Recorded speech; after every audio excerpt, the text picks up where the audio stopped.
Today, we're doing visualization. Visualization is what we do with our mind in labor. Now, I know that I have talked about this before, but it's just a good reminder, or if you haven't heard this before, the thing that happens when we're in pain inside of our mind is a lot of times we go down that negative rabbit hole. Our thoughts pop up that are things like, this sucks, and this is hard, and how long is this going to last, and this is really bad. And just imagine if you were on a treadmill and you had to run a certain distance, right? Say a mile on a treadmill, faster than you're comfortable with. And you just stared at that clock and you thought, this is long. This really sucks. I feel horrible. That's not the best way to tackle that physical challenge, right?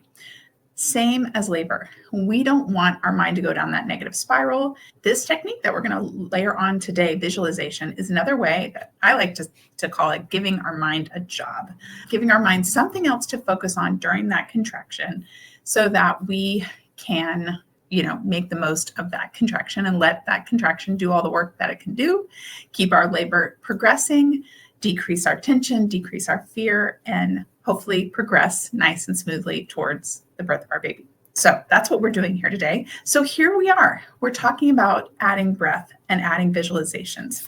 And if you have any experience with visualization, a lot of people, their first experience in doing a visualization might be at a yoga class, at a meditation class. If that's totally unfamiliar to you, we're going to make it super easy. If you are someone who is a master of visualization, then this is going to feel so natural. But to those of you who are newer at it, what you will do is I like to teach picking something that is very easy to picture. So if you have the ability to picture things in your mind, there are a few people that around the world that don't have that ability, and I totally understand it.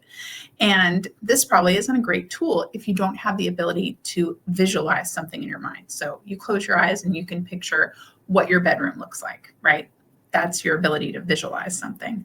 And just like I have said a few times in this series, some of these tools are going to be so perfect for you and you're going to feel like this one speaks to me. And then some of the tools, they won't speak to you and you think that probably won't be one that I use. And that's why we learn so many strategies. What I suggest is picking something that is like so simple to think about, something that's real in your life, something that's tangible. I find that a lot easier than something like visualize a happy place. Happy place is a little bit vague unless you know an actual happy place you're thinking of. If you're making that up in your mind's eye, it can be a little bit harder. So some examples just to get your mind thinking, something like going into your kitchen, getting a glass out of a cabinet and filling it with water, however you do that, whether it's through a jug in the fridge, through it's the tap water, through it's some other, however you get water. That is something that I'm sure that you, especially being pregnant, do all the time, right? So walking into the kitchen, going over to the cabinet, getting out a glass and filling it up. One of the ones I was thinking this morning when I was making breakfast for my kids and family is I was cutting an apple. We often have apple slices. We share, I cut one apple and divide the slices over everyone's plate. So that like getting an apple out of our apple basket, washing it off, putting it on the cutting board, slicing it and dividing it. Something that I do all the time and I can picture it.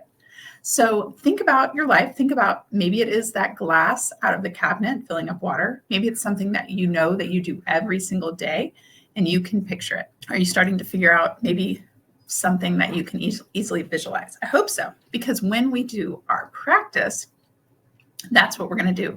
We're going to do a nice deep breath in and a deep breath out, that cleansing breath. Then we're going to do two breaths where we focus on relaxing, right? That progressive relaxation that we talked about earlier in the series. And then I invite you to close your eyes and think about or visualize what you picked as your activity that you can easily visualize. And just visualize that in as much detail as possible while you're breathing. Now, what's cool is that the first few days, if you've been doing each of these days with me and these practices, you have done the slow breath in and slow breath out. How many days? We're on 11. So 10 times already. Or if you haven't made each of them, you've done them several times, right? So that's because we have developed that habit and that practice of the long breath in, long breath out. We won't really have to focus on the breath so much this time. We will do the breath, but we're going to add in that visualization. So that's really our main focus for today's breathing exercise.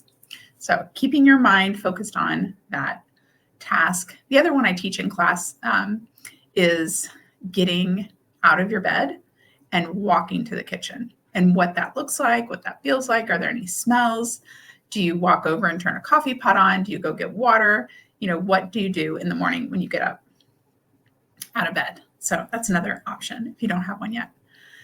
Okay, so just like every day, practicing might feel a little silly, but the more we practice, the better we get at it. So I invite you to practice with me with that deep cleansing breath in. Just a big sigh out. Then we'll do 2 progressive relaxation breaths.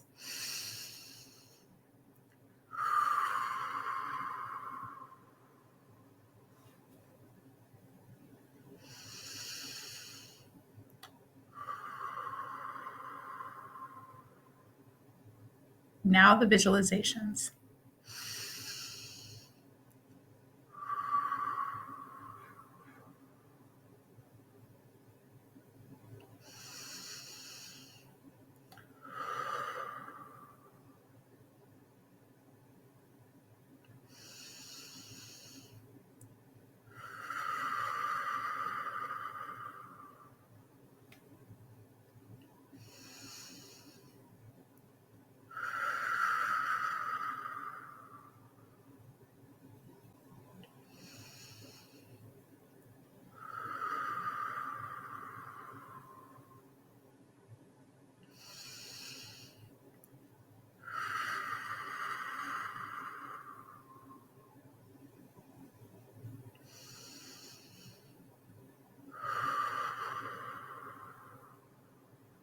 This is our last one.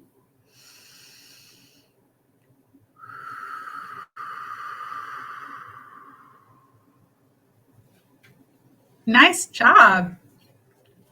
If you gave it your all and practiced and visualized something, then you get a high five from me. Good job working on that today. Hey, I would love to hear what you visualized. I dare you to put a comment in there. Put a comment, let me know.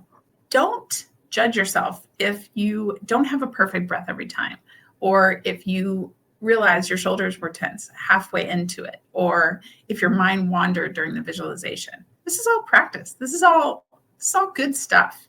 We're not perfect, and it doesn't have to be perfect. This is just a skill that you're working on, that you're developing. Remember, when you're new at things, they're not going to come perfectly, and we don't need them perfect for labor either. So as always, I encourage you to build your mindset in labor.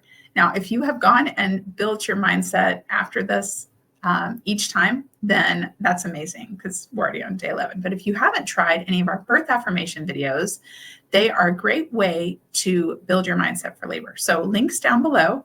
I appreciate you being with me. Bye. Have a great day.